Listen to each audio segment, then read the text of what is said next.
পৃথিবীতে আমি মনে হয় প্রথম যে পড়তে বসলে ঠিক মতো কোনো খাওয়া দাওয়াই করি না। কারণ আমার কাছে মনে হয় পড়ার সময় পড়া আর খাওয়ার সময় খাওয়া, কারণ সবকিছুর ভাগ হলেও পড়াশোনার ভাগ একদমই হবে না, তাই বেশি বেশি পড়তে হবে। সো আজকে পড়তে বসে প্রথমে খেয়েছিলাম তোমার 2টি ক্রিসপি বার্গার, যেটা খেতে অসম্ভব রকমের মজার ছিল। তারপর খেয়েছিলাম তোমার 2টি 12 ইঞ্চির পিৎজা, যেটা খেতে অসম্ভব রকমের মজার ছিল। আমি একদম চেটে পুটে খেয়েছিলাম।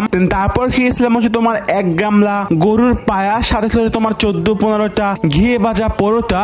তারপর খেয়েছিলাম একটি মিনি পিৎজা, একটি চিকেন হটডগ আর তোমার চিকেন ফ্রাই। তারপর একটু মোজো খেয়েছিলাম। তারপর খেয়েছিলাম তোমার 1 প্লেট কালো জাম, খেয়েছিলাম তোমার চিকন আইসক্রিম। তারপর পড়তে পড়তে অনেক বেশি টায়ার্ড হয়ে গিয়েছিলাম, তখন খেয়েছিলাম তোমার 4 পিস কেক আর 4 পিস কলা। তারপর একটু স্যান্ডউইচ খেয়েছিলাম। তারপর খেয়েছিলাম আমার ফেভারিট পুনাও নোস্ট, আর পুনাও নোস্টটা কিন্তু অনেক বেশি মজার ছিল। তারপর খেয়েছিলাম ড্রিঙ্কও, খেয়েছিলাম তোমার 1 বাটি মিষ্টি। তারপর একটু ভাত খেয়েছিলাম পোলট্রি মুরগি দিয়ে। তারপর খেয়েছিলাম তোমার 1 জগ ডাবের পানি, খেয়েছিলাম তোমার 2টা পানির তাল, আর তালটা কিন্তু অনেক বেশি মিষ্টি ছিল। তারপর খেয়েছিলাম আইসক্রিম। তো আজকে ডিনারে প্রথমে ছিল আমার ফেভারিট হাঁসের মাংস ভুনা, যেটা খেতে অসম্ভব রকমের মজার ছিল। তারপর ভাত খাওয়ার আমার ক্ষুধা লেগেছিল।